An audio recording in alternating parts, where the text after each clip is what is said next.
Good evening, everybody. My name is Pat Kane. I want to thank you for joining us tonight with the Museum of the Grand Prairie and the Champaign County Forest Preserve District for a special virtual edition of our popular annual program titled Maple Sugar Days. Typically, we host this program in person at Homer Lake Forest Preserve right here in Champaign County in Central Illinois, but due to the pandemic, we are trying out a virtual edition for the first time ever.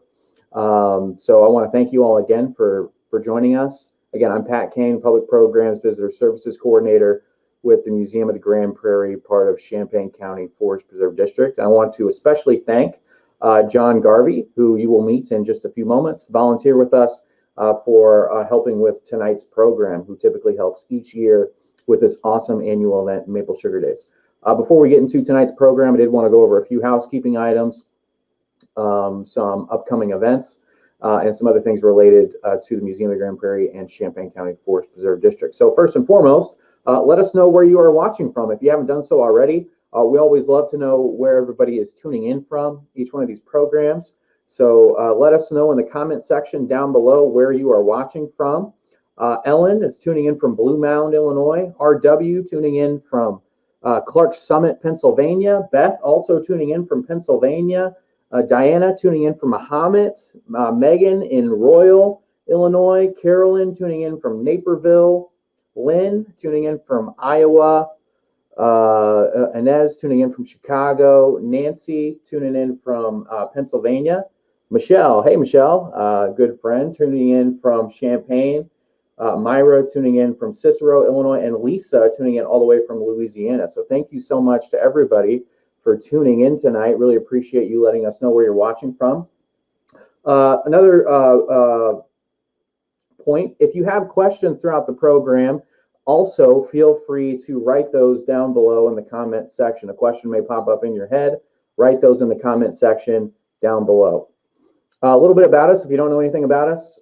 Museum of the Grand Prairie opened originally as the Early American Museum in 1968. And our current mission is to collect, preserve, and interpret the cultural and natural history of Champaign County in East Central Illinois. We're part of the Champaign County Forest Preserve District, which is a collection of 7 forest preserves, educational facilities, golf course, Kickapoo Rail Trail, and much more right here in Champaign County, where we try to connect our community to nature and encourage many connections with the natural world and the cultural world as well. A few upcoming programs with the museum and the Forest Preserve District. Going on right now until the end of February is our first ever Ccfpd Snowflake Search. We've hidden 30 snowflakes throughout the Champaign County Forest Preserve District that have been beautifully and creatively painted with all sorts of colors looking like snowflakes, and they are hidden again throughout Champaign County Forest Preserve District. We're encouraging you to go out and try and find those in the wintertime if you're looking for an excuse to get outside. If you're local here in Central Illinois, go and see how many snowflakes you can find, and then snap a picture of you with them and post it to social media using the hashtag CCFPD Snowflake Search. Tomorrow is Abraham Lincoln's 212th birthday, and to help celebrate, we are having a special visit with First Lady Mary Lincoln herself. Pam Brown will portray Mary Lincoln and put on a special program titled Stories with Mary, a virtual visit with Mary Lincoln, tomorrow, again, on our Museum of the Grand Prairie Facebook page and YouTube page. So check that program out tomorrow morning. Help us celebrate Abe Lincoln's birthday, our 16th president. Help us celebrate his birthday tomorrow, Friday at 10 a.m. Last program I want to let you know about is we have another program in our Garden Speaker Series coming up 1 week from tonight, Thursday, February 18th at 7 p.m. With a large amount of time everyone is spending at home these days, the theme for this year's Garden Speaker Series is How to at Home, with programs focusing on how to garden in various ways within your own home or on your own properties. Ken Robertson of the Illinois Natural History Survey and Jack Zinnin of the University of Illinois Department of Natural Resources and Environmental Sciences will present an engaging virtual program titled How to Use the Diversity of Native Plants in Your Own Garden. Again, that program is 1 week from tonight, Thursday, February 18th at 7 o'clock Central Standard Time. For more info about Museum of the Grand Prairie and the Champaign County Forest Preserve District, check us out on all of our social media pages or visit museumofthegrandprairie.org or ccfpd.org. Again, just want to let you, or I want to ask you to let us know where you're watching from down below. Got a few more people tuning in. Kyle from Champaign, John from Pennsylvania, Patty from Rantoul, Ashley in Chatham, Kimberly from Germantown, Wisconsin, and Jody from Mahomet. So people tuning in tonight from all over the place. So really appreciate you all tuning in. And again, if you have any questions during the course of the program, please write those in the comments section below, and we'll answer questions at the end of tonight's program. I also wanted to bring on John Garvey before we get into tonight's program. Introduce you guys to John Garvey. Let me pull John in real quick. There's John. Hey, John, how you doing? I'm good. Thanks, Pat. Yeah. So John is going to help us with tonight's program. Him and I are going to tag team tonight's program. To introduce John to you all, John, again, as I mentioned before, is a volunteer who helps us with this program each year. John teaches French and computer literacy courses at University High School on the University of Illinois campus in Urbana. And also, John has been tapping maple trees in his own backyard for years to make maple syrup for himself and his family. And he's going to talk a little bit more about tree identification and how you could tap these trees and process your own syrup in tonight's presentation. So with that, again, we're going to get into tonight's program. So I'm going to share my screen really quick, and we're going to go ahead and get going with tonight's program. So bear with me just for a moment. Oh, whoops.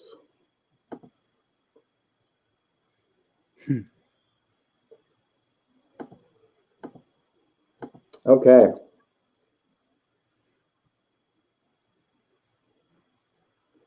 Come on. There we go. Okay, so Maple Sugar Days, the virtual edition. Going to get into tonight's program. Going to talk a lot about the history behind maple tree tapping, science behind it, and then also get into how you can tap trees of your own to make your very own maple syrup in tonight's presentation. So breakfast, I don't know about you all, but breakfast is by far my most favorite meal of the entire day. And breakfast would not be complete in many cases without maple syrup on top of some pancakes, some French toast, some waffles, what have you, like is pictured here. So we're going to talk about that important breakfast staple tonight, maple syrup. Going to talk about maple trees, got some bark showing up there on top of the pancakes. Going to talk about how you can identify maple trees. Again, going to talk about the history of maple tree tapping, how long it's been going on, who has been tapping maple trees, especially in this area. And then lastly, as we already mentioned, how can you tap some trees of your very own to make your own maple syrup? So a brief history of maple tree tapping.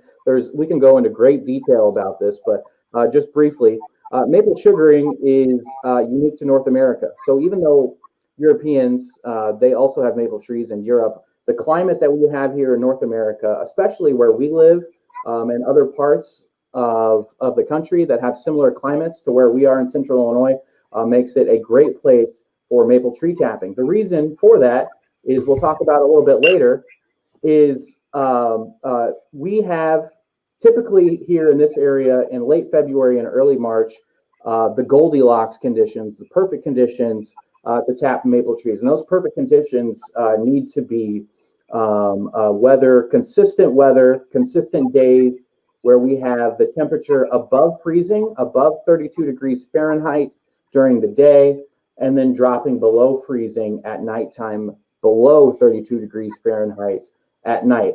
And when we have those conditions, those temperature conditions happening day after day, it really opens the door for maple tree tapping to take place. It's the best time to do that. And typically here in Central Illinois, when we see that is late February, early March.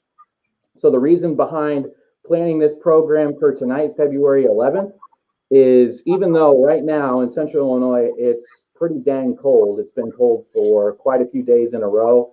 Right now would not be the best time to go tap some trees. If you go put a tap in a tree right now, you're not going to get anything. But the idea is that once it starts to warm up here in hopefully a few weeks, where we get those Goldilocks conditions in late February and early March, you will be able to go out and tap some trees if you want to make your own maple syrup. And again, that climate is great here in North America, especially here in Central Illinois.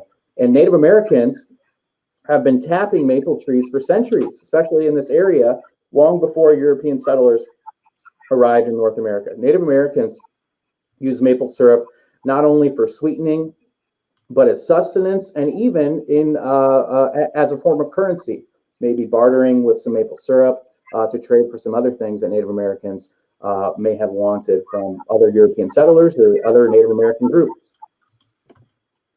How was maple syrup discovered? So most historians who have studied this topic believe that Native American groups introduced maple sugar and syrup making to Europeans. That's a good consensus of those who study this topic. However, there is no firm proof or written record to completely prove this theory. However, there are a number of legends out there and stories behind when Native Americans discovered maple syrup, and I wanted to read you one of these stories that I typically read each year at the Maple Sugar Days program. So this is a Native American Iroquois legend about the discovery of tapping maple trees to make maple syrup. So it goes as this. So the first maple syrup maker was believed to be an Iroquois woman, the wife of Chief Waxies. One late winter morning, the story goes, the chief headed out on one of his hunts, but not before yanking his tomahawk from the tree where he'd thrown it the night before. On this particular day, the weather turned quite warm, causing the tree's sap to run and fill a container standing near the tree trunk. The woman spied the vessel and, thinking it was plain water, cooked their evening meal in it. The boiling that ensued turned the sap to syrup, flavoring the chief's meal as never before, and thus began the tradition of making maple syrup. That's one Iroquois legend. As people normally ask at this program each year, how did Native Americans figure out that you could put a hole into a tree, sap would come out, and you could heat it up for a long period of time and eventually have maple syrup? One Native American legend goes like that for the discovery of maple syrup. So how did they do it? Before metal spiles that John will show you a little bit later, and sugar shacks, Native Americans would make a V-shaped cut into the tree, and they would insert, as it's pictured here, a hollowed out reed or branch, basically like a wooden straw, into the tree. And then underneath, like it's pictured here, they would take birch bark buckets or other containers to collect large amounts of sap, because it takes quite a large amount of sap in order to make maple syrup.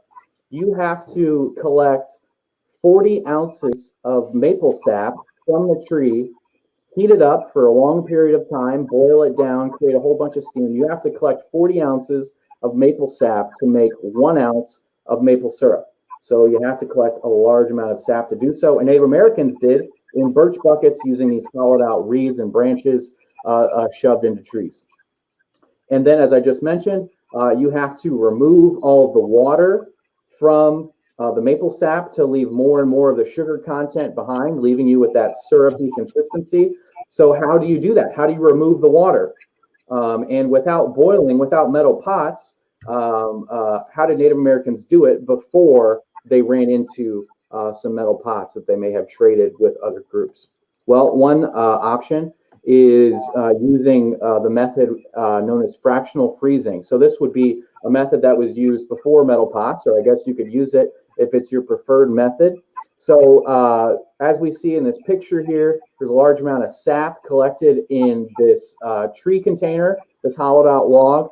And what would be done is overnight, you would leave the buckets of sap out to partially freeze, the water freezing, rising to the top, and then leaving the sugar down below. And then you would remove the ice, remove the water from the sap, and then continue this fractional freezing process until you're left with a higher concentration of sugar and syrup that is left over in the birch bucket. So as I mentioned in the morning, they remove that top layer of ice, and after several days, it would take quite a long time, the remaining sugar would be left in the bucket, in the container, that looks more and more like syrup. Another method that Native Americans used before heating it up over an open flame in something like a campfire, Native Americans would also heat up some stones, make them very, very hot, and then put them in a container, much like this container here. So as I mentioned before, Native Americans are believed to discover maple tree tapping and maple sugaring and introduce it to Europeans. Here is an image of a sugar shack that European settlers would create, and these sugar shacks would pop up all over central Illinois and other regions in North America with similar climate to here in central Illinois. And these sugar shacks would be these places where you could collect a large amount of sap and heat up a large amount of maple sap in order to make maple syrup, large amounts of maple syrup. And this photo was taken by Frank Sidoris, Sidoris, Illinois, the namesake town. And this photo is housed at the Illinois State Museum that Frank Sidoris took of the sugar shack in 1910. So that's just a brief history of maple tree tapping, and now we're going to get into a little bit of the science behind it. So I talked a little bit about why maple tree tapping here in central Illinois typically happens in late February and early March, because most often, historically, we see the Goldilocks conditions, the perfect conditions for maple tree tapping, where it's above freezing during the daytime and below freezing at nighttime. Well, what exactly is happening with those trees throughout the year? Well, we're going to watch this short video that will describe a little bit about that process. Typically being associated with late winter and early spring, it actually starts in the warmth of the summer. You see, while some of us are on summer vacation, the maple tree is hard at work. Using massive amounts of water from the roots and the process of photosynthesis in the leaves, trees are continuously converting carbon dioxide into carbohydrates, or sugar. Because like us, they use these carbohydrates as fuel throughout the year. But also like us, the tree knows that the peak production during summer won't last indefinitely. Because come winter, the temperatures will be too low to move that much water.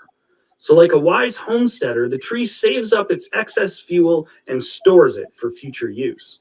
In autumn, once its season of fuel production is complete, the tree prepares to go dormant by discarding its no longer useful leaves to the ground, where they may eventually decompose and return their nutrients to the soil.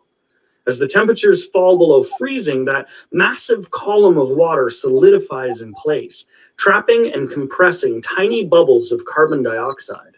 And as they compress, it creates a vacuum which pulls up the last remaining liquid water from the roots.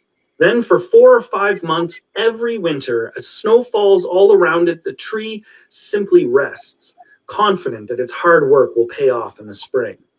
Because as soon as the daytime temperatures once again begin to rise above freezing, the warmth of the sun melts the water, which in turn allows those bubbles of carbon dioxide to re-expand, creating pressures which force the water up into the branches, carrying some of that stored fuel with it.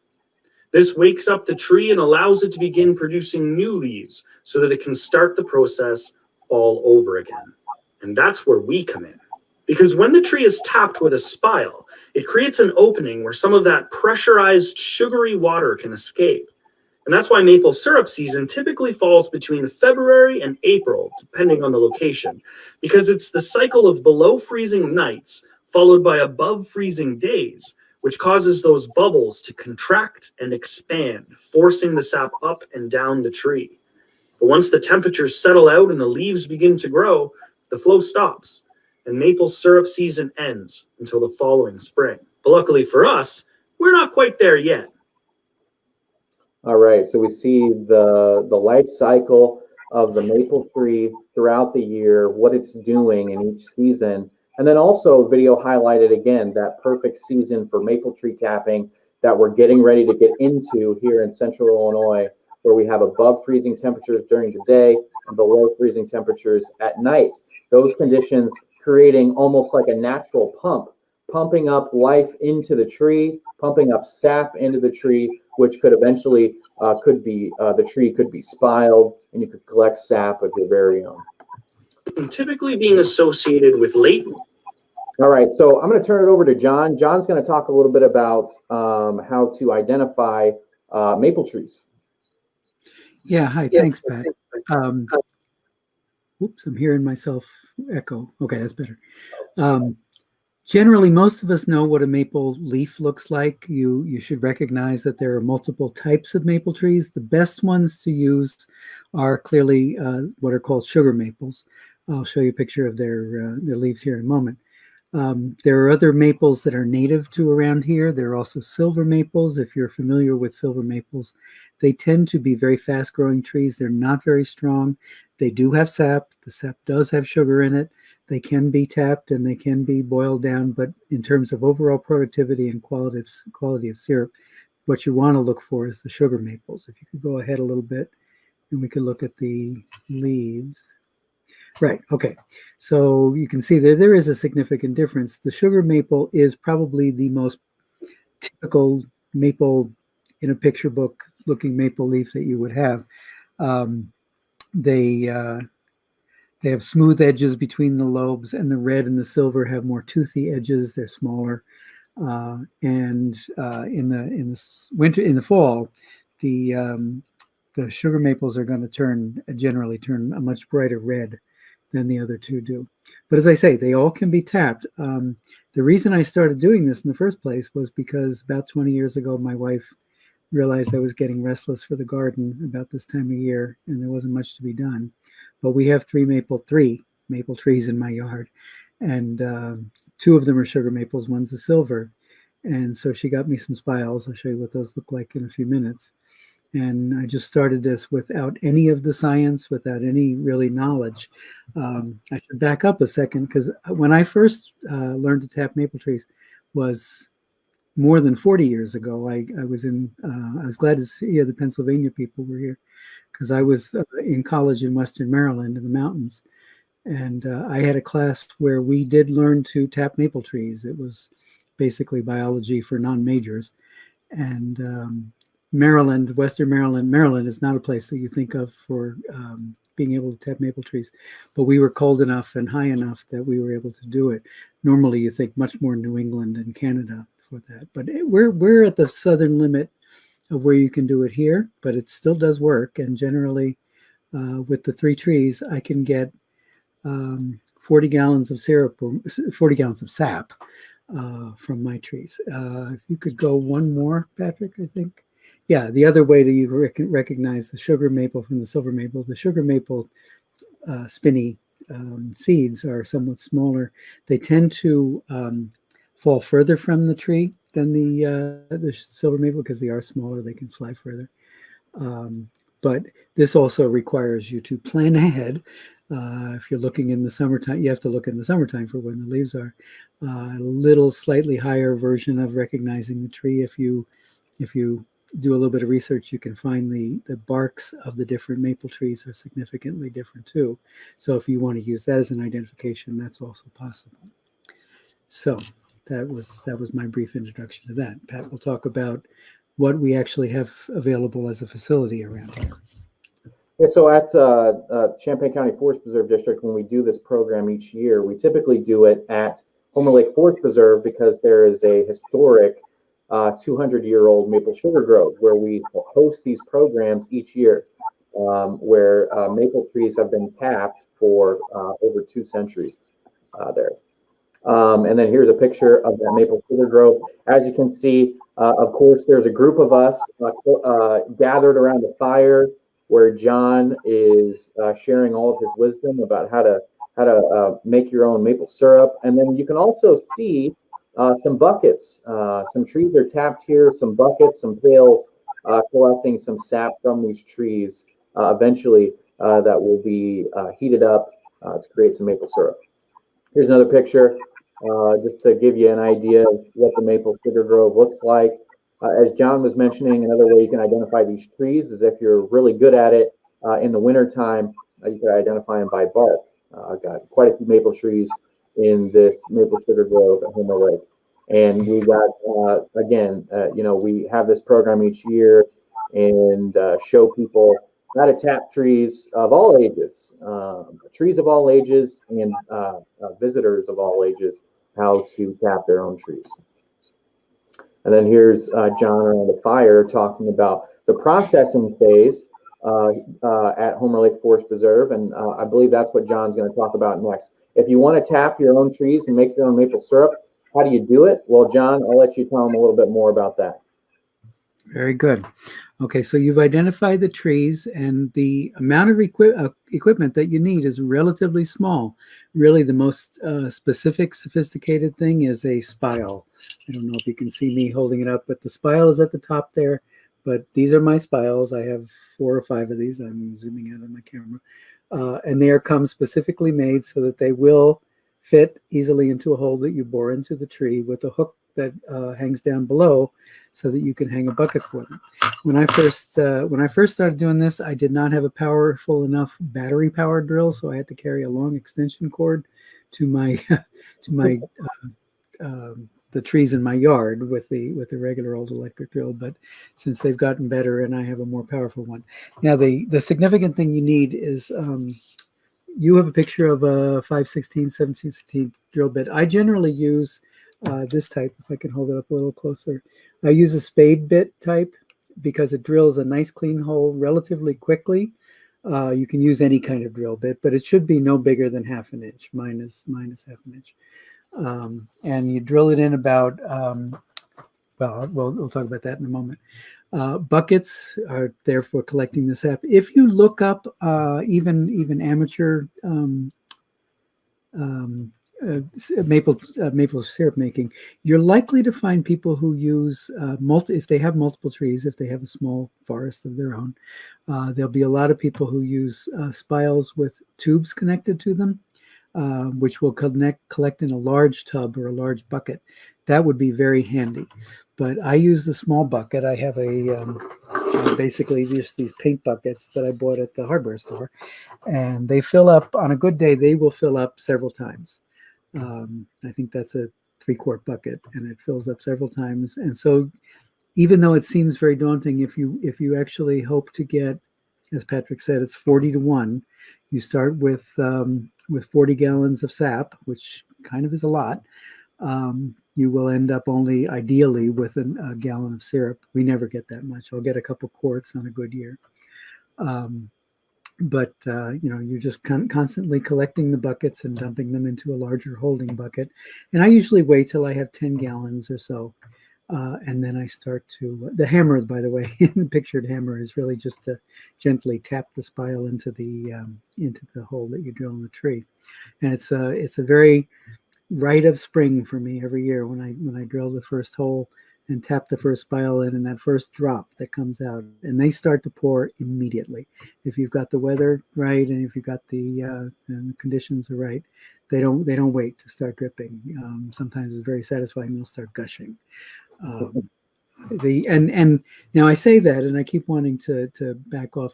If you're at all concerned about any damage to the tree, don't be. As long as you don't over tap, and we'll talk about the numbers of holes you can actually do in a given tree, the tree heals itself very quickly. Before the summer comes, the holes in my trees are healed up, and it doesn't show any lasting damage to them at all. You don't do it in the same place. You rotate around the tree every year a little bit, go up a little bit, go down a little bit. So it's not in the same place. But the amount of sap that you're taking from the tree, relatively speaking, is negligible. It is making lots more for itself and using it all. So, I can see how we want to think about the poor tree that we are making suffer, but it does not suffer. And yeah, so could you go on one slide? Let me see what the next one is.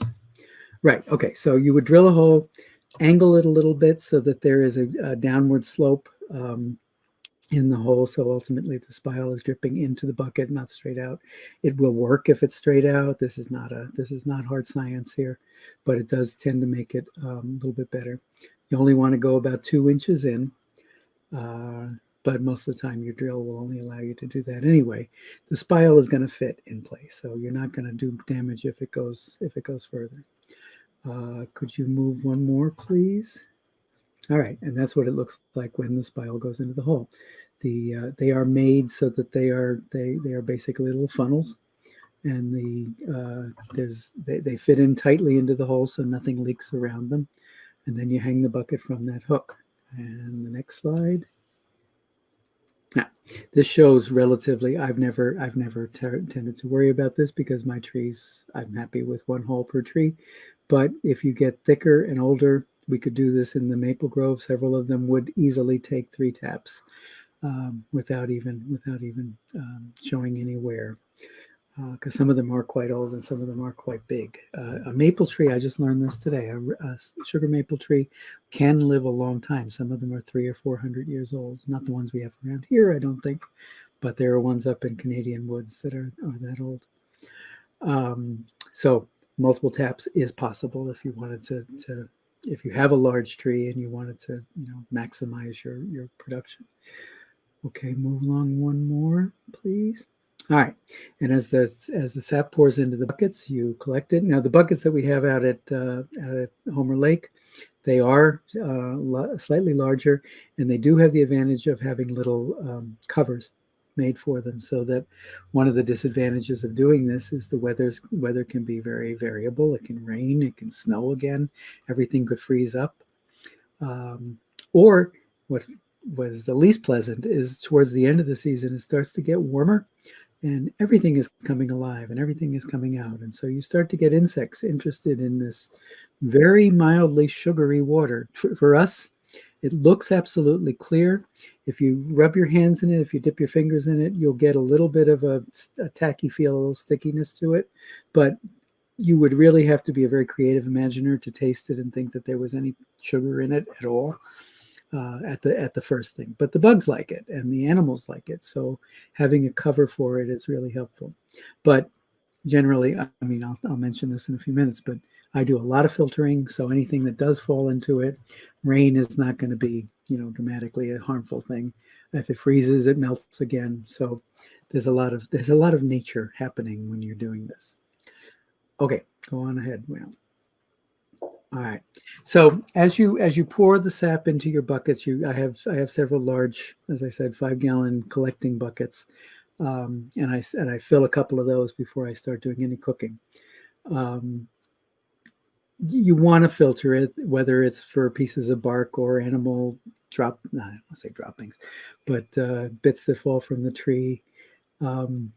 You filter all that out into the main bucket, so you have a relatively clear liquid to start with. I use a lot of cheesecloth and just a basic kitchen sieve while I'm doing this, and filtering is going to continue as you cook, but having it as clean as possible to start with saves you a lot of time. We'll see in a moment what it looks like when it's boiling down, but I'm just trying to think, do I want to mention anything else?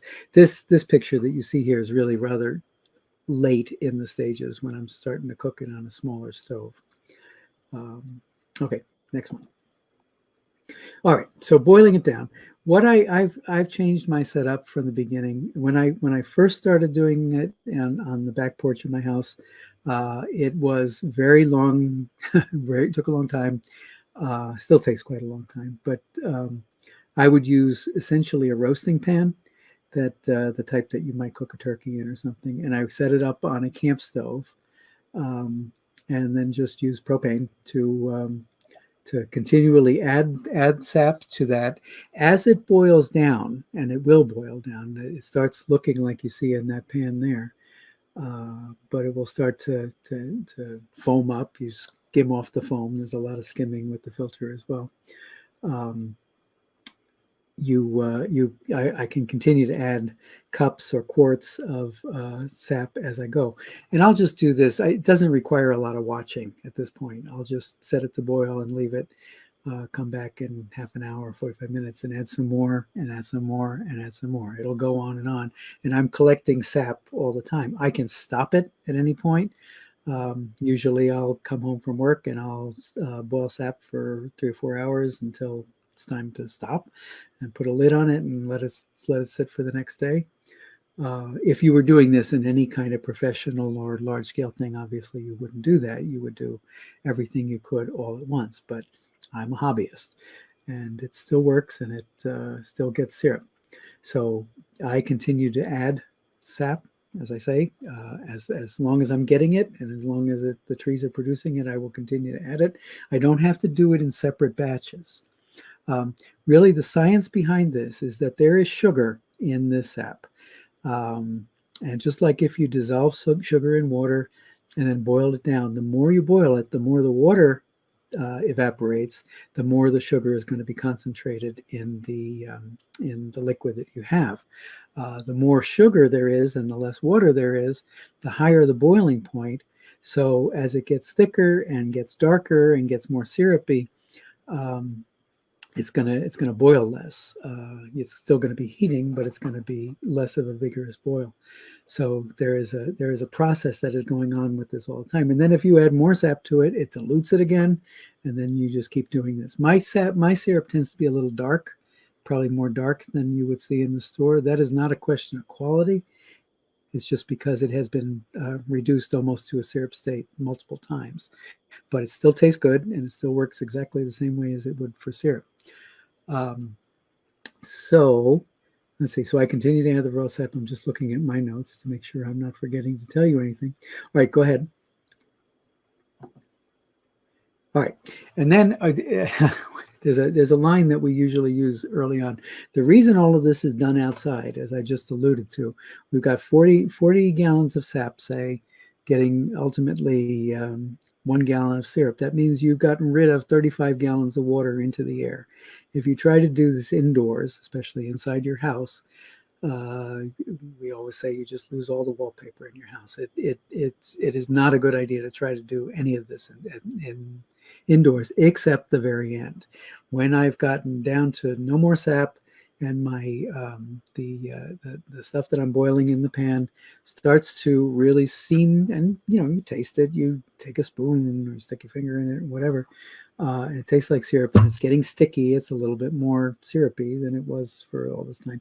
Then I usually will put it into a pot and bring it indoors, because when it gets to the end, when it gets close to the end, it's tricky, and it can go very quickly from pourable, usable maple syrup to basically sugar and rock sugar. It's not you can do that on purpose, but you got to be very careful. What you're trying to do now is to get it, if you've done any kind of candy making or caramel making, anything of that sort, you're trying to get it to about 230 degrees Fahrenheit, which is the syrup stage. If it goes more than that, it will start to crystallize, and it won't be useful as syrup. It'll taste good, be lovely if you wanted to just have sugared maple, but at that point you need to stop it, and then probably I would filter it one more time. There's probably been 3 or 4 filters in this stage too. A lot of the reason the filtering happens at this point is not because stuff has fallen into it, but because you're dealing with an organic substance that's come out of a tree, and there's a lot of sedimentary minerals and other things that are in there that are just natural to the thing. One of the reasons people say maple syrup is actually a relatively healthy thing to use is that it has a high volume of magnesium in it, which is not typical for other sugars that we use in our diet. There was a time when people were trying to sell bottled sap on the basis that this was a healthy alternative to water, simply because there was a low quantity of magnesium in it. But you are filtering out. There's a term they use for when you get towards the end. It's called sugar sand. There's a silty grit that accumulates in the bottom of the pan, and that is just what's coming out of the sap. It's just reduced from as the sap reduces, it comes and looking for the word. It is just sediment. So let me see if I have anything else I would like to tell you at this point. Okay, no, that's it. And I'll answer questions, and when we're done, I hope that was at least a little bit helpful. And I do want to reiterate, I went into this knowing nothing. The internet has, in the meantime, caught up with a lot of information, and I can look stuff up. The spiles that I have, I bought online. That I have replaced the original ones because they've been around for a long time. But otherwise, there's no sophisticated equipment. I use a bigger propane burner than I did in the first place because it cooks faster. And I would love to have enough firewood to do it over a fire. That would really be ideal and much less expensive. But it keeps me busy. This year has been frustrating because we were kind of hoping that there would be something happening already, but absolutely not. Last year was interesting because it was very stop and start. We had some cold, and then we had some warm, and then we had some cold, and we had some warm, and that's okay. If it starts to freeze during the day, it will stop, but it also will start again. If it starts to get warm at night, it will also stop, but if it then freezes again, it will start again. So as long as you have that cycle going, it will keep going for a while. Sometimes I will be doing this for a month. Sometimes it's only a couple of weeks, but it's worth it in the long run. Not for me. I don't like maple syrup, but I like to give it away. So it has proved interesting, and it's something that I can do on a regular basis. Okay. Well, thanks, John. I know you've got quite a bit of experience doing this. Just as you said, you're a hobbyist, and and doing it. And I always find it interesting that you just said you don't even like maple syrup, but you're such a nice guy that you make it for everybody else. And I know that before you've used it in cooking too, adding I like to cook and that sort of thing. So, what'd you say, John? I said it's good in whipped cream. Oh yeah, certainly. As I mentioned before, we typically do this program in person and try to, have some maple syrup on hand that you can try for the program. But of course, we can't do that since we're doing it virtually. But where could you buy maple syrup in Central Illinois, locally made? People going through this process that John was just talking about. Where can you buy it in Central Illinois? If you're not in Central Illinois, check to see if there are any local processors in your area. Maybe there's some people who make their own maple syrup in your area, have some sugar shacks around. Check it out. Do a quick Google search and see if that exists in your area. Here in Central Illinois, there's a handful that I was going to mention. Close by in a neighboring county, part of Vermilion County Conservation District, over at Forest Glen Preserve, they do a similar program. They have maple sugar days. They tap maple trees and make quite a bit of it to sell, and I think sometimes they give it away. But I believe they're doing in-person programs over there this year. Of course, with COVID protocols, masking and social distancing and all of that sort of stuff. But reach out to Vermilion County Conservation District and see if you'd like to go to an in-person program. You can go to one of their maple syrup programs, or even purchase some maple syrup from them over there. Also here in Central Illinois, not too far from us, about an hour away in McLean County, close to Bloomington Normal, Illinois. Notable syrup place, Funk's Grove Pure Maple Syrup is a popular syrup processing location here in Central Illinois. And notice the spelling is different from normal spelling with an I instead of a Y. John, do you know why that is? I remember hearing about it, but I can't quite remember the exact reason why. Honestly, couldn't tell you. I thought it was, a deliberate anachronism, but I have no idea. It's not because it's French. Yeah. French would be OP. Okay. Yeah, I'm not sure if that was, I can't remember if somebody said it was the original spelling of syrup or not, or what, but I don't know exactly. But Funk's Grove Pure Maple Syrup, check it out. I know that this time of the year, when they have made syrup, it sells out pretty quickly. So get your hands on some Funk's Grove maple syrup because it is quite popular in this area. I also saw, I don't have it in this presentation, but Macon County Conservation District in Decatur, they're doing some maple syruping programs this year as well, in person, again with COVID protocols. So if you're in the Decatur area here in Central Illinois, go check out Macon County Conservation District and their maple syrup programs. Lastly, since John told you everything you need and what you need to do, if you have some maple trees, tap them in your own backyard and see if you can make your very own maple syrup, since we gave you all the tools and all the steps tonight. So with that, that's the end of our presentation for making maple syrup of your very own. And I want to thank John for helping out with the program tonight. And if you have any questions, as I mentioned, and as it says at the bottom of the screen, write those down below. We'd love to answer some of your questions. I'm going to do some moderating of the chat here to see which questions we have coming in. So Leslie asks, I think you went over this, John, will the sap start running later this year due to the cold spell? Oh yeah. Okay. It as soon as it starts to thaw. I was looking at the weather.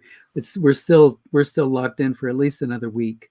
But as soon, at the end of February, beginning of March, I'm going to get restless, and probably I was starting to think we had a warm middle of January, if you remember, and I was almost going to test it then, but I decided not to, and I'm glad I didn't. So yeah, it will start. It will always start. It just whenever it starts to thaw. Mary is asking, I believe she means to say, does it hurt the tree if you take too much sap? And I think you addressed that a little bit in the middle of the presentation, as far as how many spiles to put into a tree. But John, do you think it'll hurt the tree if you take too much sap? I mean, especially a younger tree, you probably wouldn't want to tap it too much, but. No, and if it were younger and you try to do it in multiple places, you'd probably get to the part of the inside of the tree, the core of the tree, where there's no xylem, so it's not gonna work anyway. But no, I don't think so. And if you're thinking in terms of overall length of time, it's self-limiting. It's not going to. I'm fairly confident that these trees can take it. My trees have not going to hurt. Leslie asked, do you have sugar in your events that are open to the public? So as I mentioned, we typically do this program every year in late February, early March. But of course, with COVID this year, we decided to just do it virtually. But, check back next year in 2022, we'll do these programs again.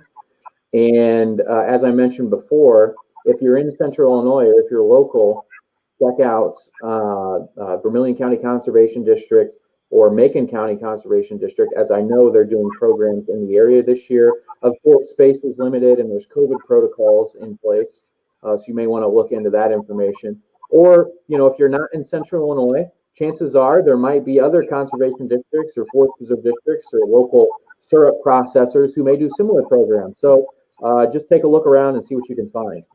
But check back with Ccfpd, Champaign County Forest Preserve District next year, and hopefully we can do it then. Kara asks, what happens if you don't skim the foam off in the processing phase? John, do you know what would happen if you didn't do that? That's an interesting question. I mean, nothing ultimately. You could certainly still consume the thing. It would just be a little bit less pleasant. I think it would be cloudier. It's not going to hurt you. Nothing that's in there is toxic or anything. It's just you want to have as clear a liquid as you can because we expect the syrup to be clear.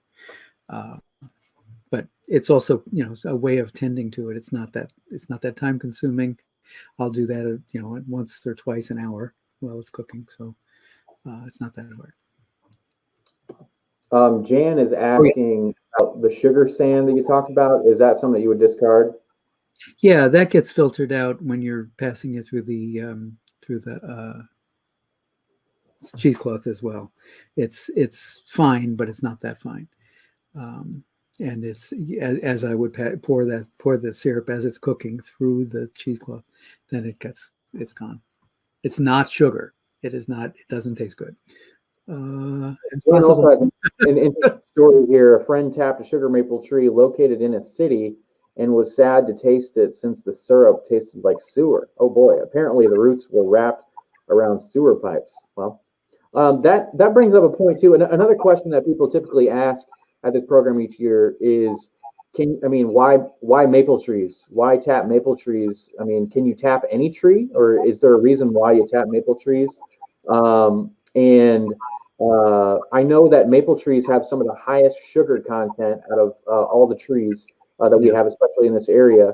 But John, do you know? I mean, can you tap any old Yeah. tree or what? Yeah, certainly most deciduous trees that will have sap, they may not have much sugar. The one that I hear periodically mentioned, we have a large hackberry tree in our front yard, and I know that hackberry has been used as, I don't think it's very pleasant, but I think it was used as a medicinal syrup as well.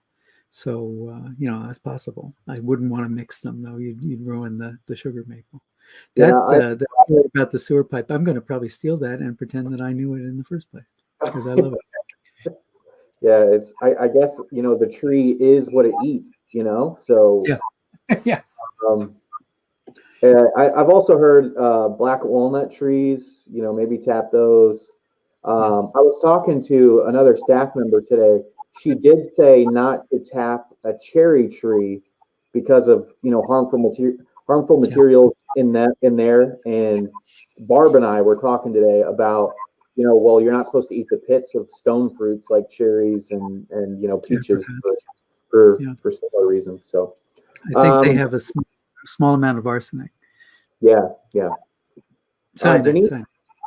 Denise Uh, asked, "Do you drill the hole at an up angle?" Yeah. So yeah, John, I was going to ask too if you could Pretend show. this dresser next to me is a tree. I would drill that way. Not that, probably not that much of an angle like that, and then the spile. It would work if you drilled it, so that the spile went to at an up angle, but it wouldn't pour out. It would take more trouble for there's not a lot of pressure coming from the tree. There's a little bit of capillary action to push the liquid out, but it's more just gravity. So you want to help gravity by the angle of the spile coming out of the tree. These are good questions. Yeah. Also, hi, Mary Margaret. I didn't say hello to you before. This is a very good question. One of the things that I had to learn kind of the hard way is it will go bad. It's best to keep, you're processing it, so you figure that it's also kind of pasteurizing it in some way. If I keep it refrigerated, it will last for long, long, long years and years. If I don't, it will gather. I don't know if it's organic matter or if it's just sediment that's still settling in it, but there will be, it will get ruined if I leave it out on the shelf for more than a year, say. So I just always refrigerate everything that I make.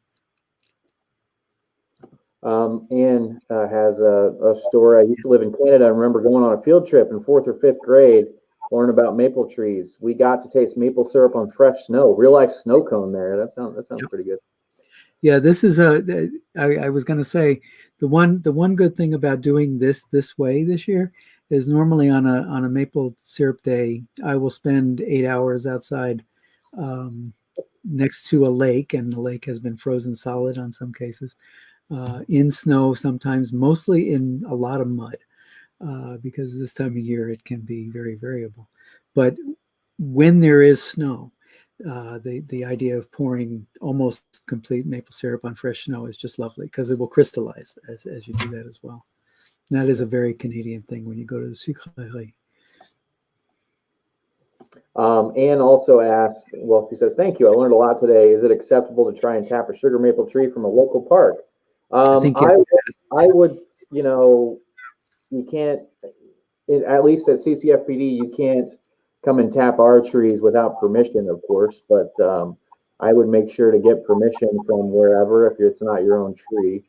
But if they've tapped the trees and made their own maple syrup, as long as they've done it honestly and responsibly, I would say it would be trustworthy to try. So I've heard, especially, well, I know in Urbana, there have been neighborhoods that have kind of done this as a co-op, so that all the maple trees that were like in common from the people that were in the neighborhood, they did it. That's a very good idea, but apparently it's also very hard to manage because somebody has to be in charge of the boiling, and you can get everybody to collect it, but then when you're actually doing the thing, who has the responsibility? I mean, I like doing it by myself, but I could see if there was a bunch of people with 10 or 12 trees in a neighborhood, you would be able to make quite a good bit and share it all. But parks, I wouldn't just walk into a park. Yeah. Yep. And as I mentioned, over at Forest Glen County Preserve in Vermilion County, they have a maple grove, and they have an event each year. This year, so not too far away from us here in Champaign County, they're doing that over in Vermilion County. Well, that seems to be all of our questions. I appreciate everybody for asking questions. Those were good questions, as John mentioned. I appreciate John. Again, thank you for helping with this program this year, again, virtually. And thanks to everybody for watching tonight. If you have any more questions, feel free to write those down in the comment section. We'll check them out after this program is over. Or I'll keep tabs on it and get back to you. But stay tuned for more programs. Come and see us next year for Maple Sugar Days 2022. We hope you all have a good rest of your evening. Thank you. Thanks very much. Thank you for tuning in to WiseTV. We hope you enjoyed the show. This video can be accessed anytime on youtube.com. In the YouTube search bar,